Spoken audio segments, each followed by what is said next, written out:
Based on the exclusive information from MaxDefense Philippines, the Italian aerospace and defense company Leonardo will supply the engines for Turkish Aerospace Industries' T-129 ATAK helicopter. This must be the reason why the Philippine Department of National Defense still pursued the deal with the Turkish company and has already released the 15% down payment for the ATAK helicopters. The Turkish Aerospace Industries and the Turkish government has also guaranteed that they can supply the needed engines, avionics, spare parts, and provide support for the T-129 helicopters.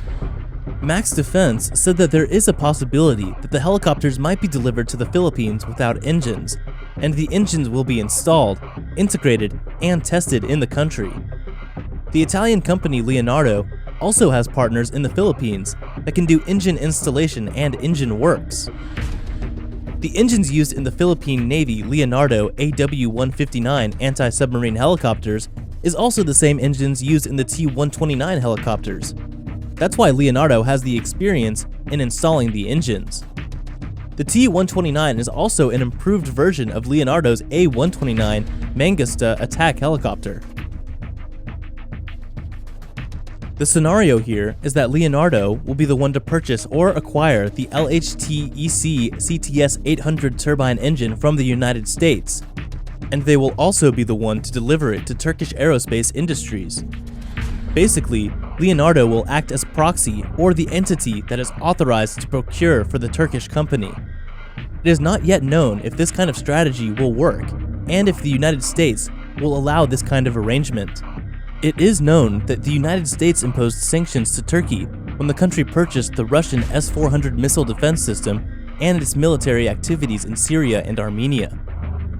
As a NATO member, it is a very wrong move to purchase the S-400 and military interventions in Armenia, because NATO was founded to maintain peace in Europe and counter Russian influence in the region. Back to the T-129 topic, the Turkish new indigenous turbine engine cannot be used to the ATAK helicopters, as it is still in development and testing stage. If we include the integration and certification, it will take so many years before the newly developed engine can be used with the T-129 ATAK helicopter.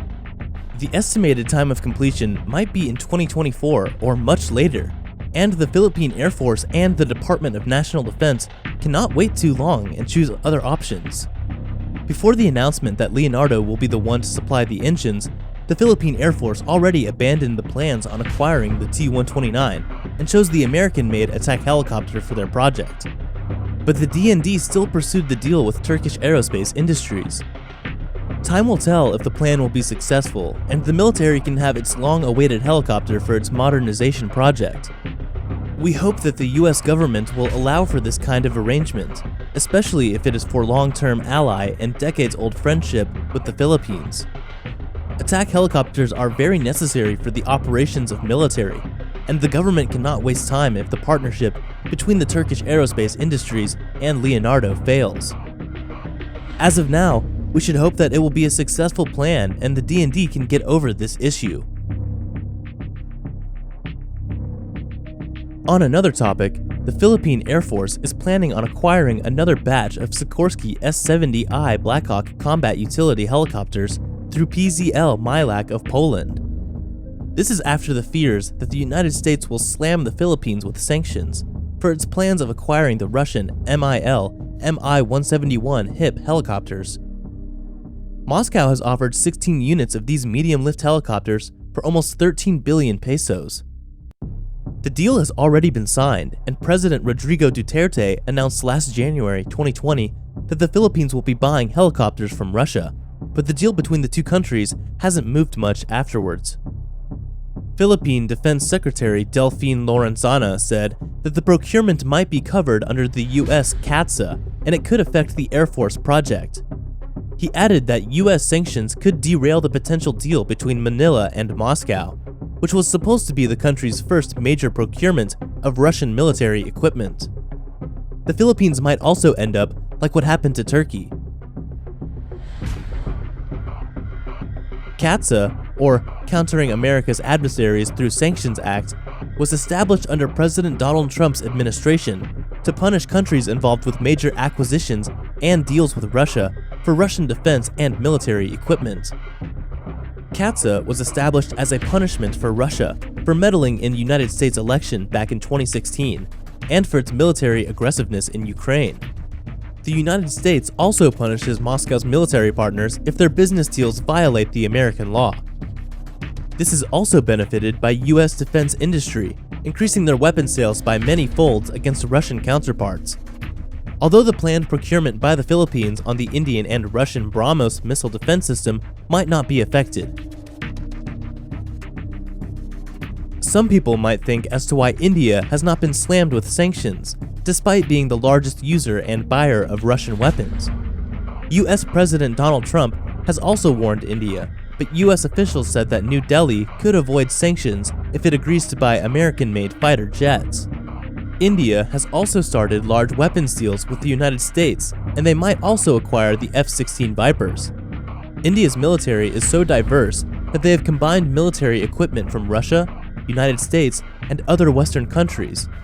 This is only applicable for countries with large military budgets, as maintenance and support from different nations is very difficult and expensive, and interoperability is the biggest problem. Back to the acquisition of the Philippine military. The Defense Secretary said that the Philippine Air Force is considering to buy the Black Hawk helicopters.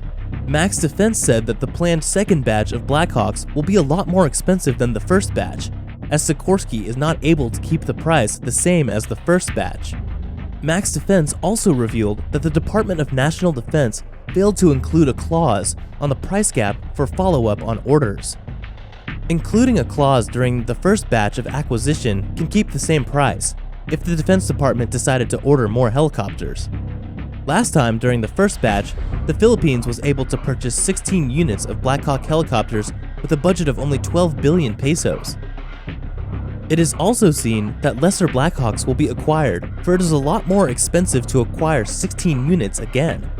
As of now, it is still a plan that the Philippine Air Force will buy a second batch of Black Hawk helicopters, as there is still a chance that another type will be acquired, such as the Boeing CH-47 Chinook heavy lift helicopters, which is also offered to the Philippines. There are also still a lot of options for the DND, as there are many more helicopter offers that suits the budget of the country.